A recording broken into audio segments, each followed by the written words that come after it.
Bismillahirrahmanirrahim. Assalamu alaikum students. First year biology chapter number 13 immunity and the topic role of B cells in third line of defense को सीखने जा रहे हैं. Lecture का आगाज करने से पहले कहूंगी कि अगर आपने अभी तक चैनल को सब्सक्राइब नहीं किया so please do subscribe, like and share with your friends. अच्छा, जैसा कि हमने बात की थी कि थर्ड लाइन ऑफ डिफेंस के बेसिकली दो कंपोनेंट्स हैं. एक था T cells and the second one is the B cells. So T cell को हमने प्रीवियस लेक्चर में डिटेल से सीखा था and now today our topic is the role of B cells in third line of defence. सबसे पहले देखा जाए कि बी सेल्स की फॉर्मेशन कहाँ पे होती है. सो बी सेल बनते हैं बोन मैरो के अंदर और डिफ्रेंशिएट भी होते हैं बोन मैरो के अंदर ही. अब ये अपना रोल किस तरीके से परफॉर्म करते हैं थर्ड लाइन ऑफ डिफेंस के अंदर. सो बेसिकली बी सेल्स की सरफेस के ऊपर जो है वो स्पेसिफिक रिसेप्टर्स प्रेजेंट होते हैं जिन्हें हम बी सेल्स रिसेप्टर्स का नाम देते हैं या फिर BCRS का नाम देते हैं. अच्छा, अब रिसेप्टर्स हमें पता है कि क्या करते हैं, अपने साथ किसी भी एंटीजन को बाइंड करते हैं. अब कोई भी, क्योंकि यहाँ पे हम इम्यूनिटी को डिस्कस कर रहे हैं, सो यहाँ पे जो हमारा स्टिमुलस होगा वो क्या होगा, एंटीजन होगा. अब कोई भी अगर फॉरेन पार्टिकल या एंटीजन बाहर से बॉडी के अंदर एंटर होता है तो बी सेल्स क्या करते हैं, सॉरी बी सेल रिसेप्टर्स क्या करते हैं, उस एंटीजन को अपने साथ बाइंड कर लेते हैं. अब एक दफा जब एंटीजन बाइंड हो जाता है तो उसके अगेंस्ट फिर एंटीबॉडी रिस्पॉन्स जो है वो जनरेट होता है, क्योंकि हमें पता है कि एंटीबॉडी के अगेंस्ट हमेशा, सॉरी एंटीजन के अगेंस्ट हमेशा एंटीबॉडी ही रिस्पॉन्स करती है. सो जब एक दफ़ा रिसेप्टर्स के साथ आके एंटीजन बाइंड हो जाएगा तो उसके बाद क्या होगा, एंटीबॉडी रिस्पॉन्स जनरेट होगा. अब जैसा कि हमने बात की थी कि थर्ड लाइन ऑफ डिफेंस क्या है, it is a type of specific defence. Specific का क्या मतलब है कि ये हर स्टिमुलस के लिए सेल जो होते हैं वो स्पेसिफिक होते हैं. अब अगर हर सेल के लिए स्पेसिफिक हैं तो ऑब्वियसली फिर कोई एक एंटीजन तो बॉडी में एंटर नहीं होता, मतलब डिफरेंट एंटीजन एंटर होते हैं. ठीक है, सो यहाँ पे हमारे पास जो सेल्स होते हैं टी सेल्स और बी सेल्स, वो भी कोई एक प्रेजेंट नहीं होता बल्कि यहाँ पे millions of B cells, millions of T cells आपकी बॉडी के अंदर प्रेजेंट होते हैं और हर सेल जो होता है वो अपने एंटीजन के लिए स्पेसिफिक होता है. अच्छा, उसके बाद बात करते हैं कि एक्टिवेशन कैसे होती है बी सेल्स की. So basically B cells active तब होते हैं जब वो अपने एंटीजन के साथ बाइंड कर लेते हैं. लेकिन एंटीजन से के साथ बाइंड करने से पहले जो है वो बी सेल्स को स्टिमुलेट होना पड़ता है. सो स्टिमुलेट कौन करता है, बेसिकली इसकी स्टिमुलेशन होती है बाय द इंटरल्यूकिन 2 प्रोटीन. अब इंटरल्यूकिन 2 प्रोटीन कौन जनरेट करता है, बेसिकली इट इज जनरेटेड और secreted by the helper T cells. ये हम पिछले लेक्चर्स में भी बात करके आए हैं कि मैक्रोफेजेस जो होते हैं वो एक प्रोटीन को रिलीज करते हैं, that is the interleukin 1 protein.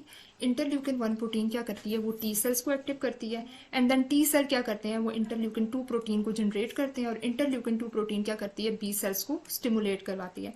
अब एक दफा जब बी सेल स्टिमुलेट हो जाते हैं देन वो जाके बाइंड करते हैं एंटीजन के साथ. अब एक दफा जब वो एंटीजन के साथ बाइंड कर लेते हैं देन वो एक्टिव हो जाते हैं. अब एक्टिव होने के बाद वो क्या करते हैं, बेसिकली बी सेल्स अपने आप को डिवाइड करना स्टार्ट कर देते हैं. सो यहाँ पे हम कह सकते हैं कि क्लोनिंग या फिर डिवीजन ऑफ बी सेल्स.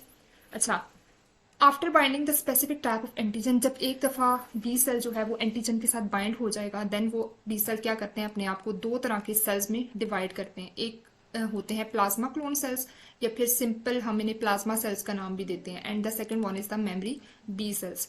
अच्छा, अब इनका डिफरेंट फंक्शन है दोनों का. सबसे पहले बात करते हैं प्लाज्मा क्लोन सेल्स या फिर प्लाज्मा सेल्स का क्या फंक्शन है.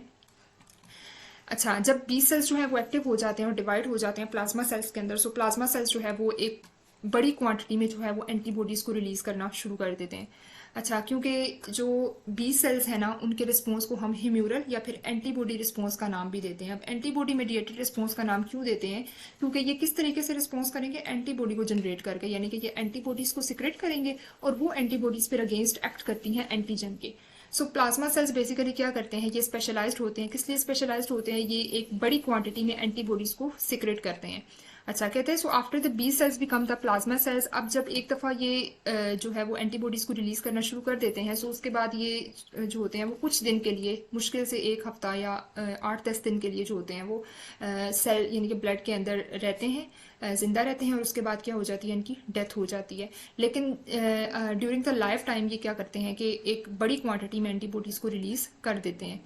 अच्छा, अब ये कितनी एंटीबॉडीज रिलीज करते हैं, अगर मैं एक प्लाज्मा सेल की बात करूँ ना, सो एक प्लाज्मा सेल जो होता है वो तकरीबन 1 घंटे के अंदर 10 मिलियन से ज़्यादा एंटीबॉडी के मोलिक्यूल्स रिलीज कर देता है और फिर कुछ दिन के बाद क्या हो जाती है, उसकी डेथ हो जाती है.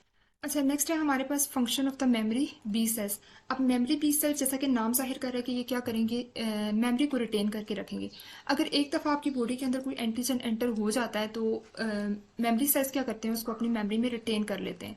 अब अगर फ्यूचर में कभी भी वो सेम एंटीजन बॉडी के अंदर एंटर होता है तो वो मेमोरी बी सेल्स क्या करते हैं, अपने आप को डिवाइड करते हैं प्लाज्मा सेल्स के अंदर, ताकि प्लाज्मा सेल क्या करें, उस एंटीजन के अगेंस्ट एंटीबॉडी को रिलीज करें। सो दूसरे लफ्जों में आप कह सकते हैं कि ये जो मेमोरी सेल्स होते हैं वो सेम एंटीजन से प्रोटेक्ट करते हैं बॉडी को।